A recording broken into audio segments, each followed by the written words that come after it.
Hey everyone, welcome back to my channel, or if you're new here, then just welcome. My name is Michelle, and in this video, I just want to talk about how I barely survived planner season by the skin of my ass. And I'm wondering if any of you are in the same boat. And it's a good possibility because it just seems to affect the planner community, or people that like to journal, people who like to write in notebooks, things like that. But yeah, barely. I think in my last video, I mentioned something about trying to keep my orders to a minimum, try to decide what I was going to use. And I had the realization that I wasn't going to be able to do that without physical items in hand. Like I wasn't going to be able to figure out which one would work best for me until I had them. And luckily for us, planner season does start a little early. So that means that I have plenty of time to make a final decision and solidify what I'm going to be using for next year. But in the meantime, it's just chaos in my brain. I don't know. I really did try to avoid all of the previews, like from Hobonichi, from Sterling Ink. I just was not trying to watch them because I knew that I was going to be so tempted. I did order from Just Scribble. I ordered from Perfective Paper, Sterling Ink, and Jet Pens.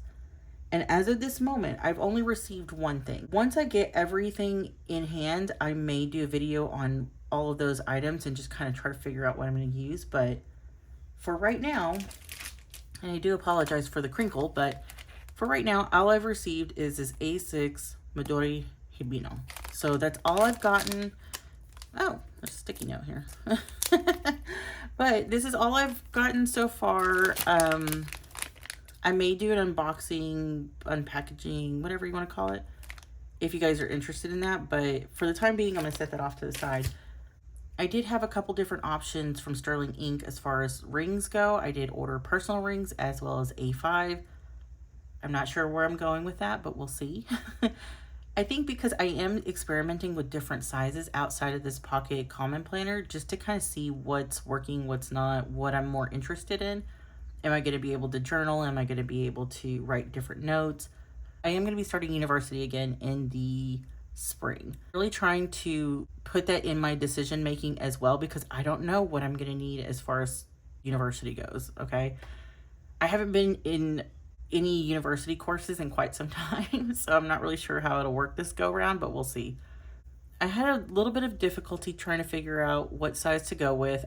Like I said, I thought about getting a B6 Slim, didn't get that at all. I had to narrow it down. I had to figure out what was going to probably be more useful to me. And there was a few different ways that I did that. So I had to do a little bit of self-reflection and try to figure out, hey, I know that I'm not going to do well with too many planners. Like I said, I am going to take into consideration that I'm going to be back in university in the spring, and I will probably need a notebook / planner for that.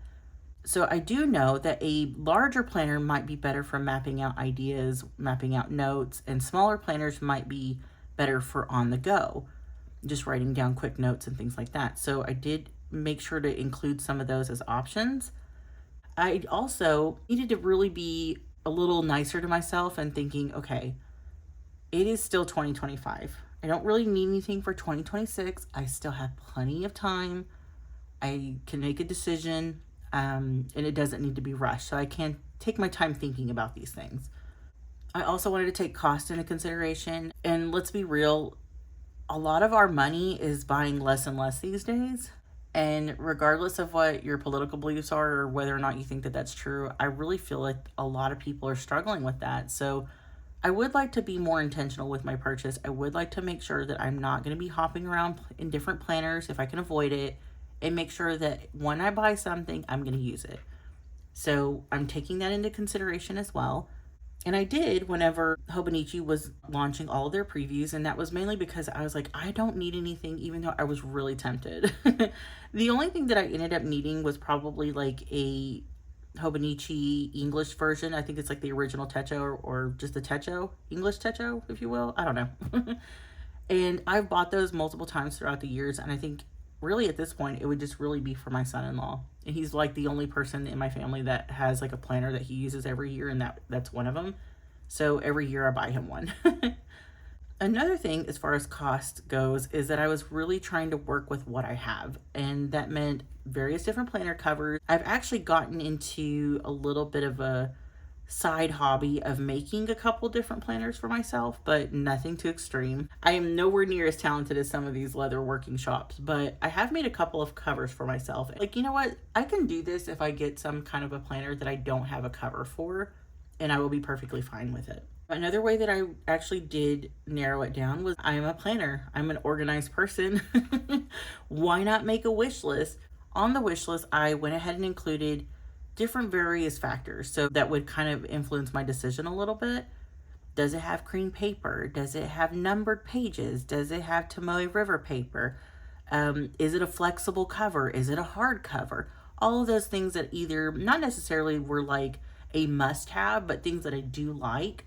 And then I would just check off the boxes. So then once I had numerous dots in each one of those columns, I was like, okay, now which brands are going to actually go with these items on my wish list? Hold on a second. I'll show you guys what I'm talking about. So you can see what I was kind of discussing, but what I did was that I just made a quick little spreadsheet in Excel, and it wasn't anything fancy. And I just wrote down some of these things. So like, is it easily archived? Does it have 2 book options, like an Avec option? I was actually considering one of those. Lots of note pages, neutral cover options. Is it a bound book? Is it A6? Do I have multiple covers for it? Does it have flexible pages? Can I move things in and out? Does it have daily options? So what I did was I wrote down a few brands that I was considering. So I thought, okay, well, maybe I want the Sterling ink inserts, or do I want Nulty? Do I want the Crefective paper? Maybe the Nisha Fernandez. I ended up not diving too deep into that. And I just put those brands over here, made sure to tick a box that coincided with some of those items on my wish list. And that sounds so dorky, I know. Out of all of my choices, I was like, okay, this one has the most, and I'm probably going to lean more towards something like this. And that's kind of what helped my decision making. Not so much like a permanent decision, but like, okay, if it's something like this that has the most boxes, and I know that it's a Hobonichi English Techo in A6, maybe I can explore A6 options, right? So that's kind of where I was going with that. That was pretty much where my head was, and we'll see where I end up. I just have a few things that I'm waiting on, and once I receive all of those items, I may possibly do a few unboxings, maybe a couple hauls, and then really just try to figure out which one I'm going to use for 2026, and then we'll go from there. All right, guys, so I think that's going to be it. I hope this video made sense. I hope it was not super confusing, and I hope it wasn't too long. So if you have any questions or comments, please leave them in the comment section down below. If you are interested in seeing some of these unboxings or discussions on some of the items that I'm going to be receiving and you're not currently subscribed, go ahead and hit the subscribe button. Or if you would like to, you could also follow me on various other social medias. I'll have those links listed down below as well. I hope that you're surviving planner season. I hope that you're doing well. And until the next one, later, guys.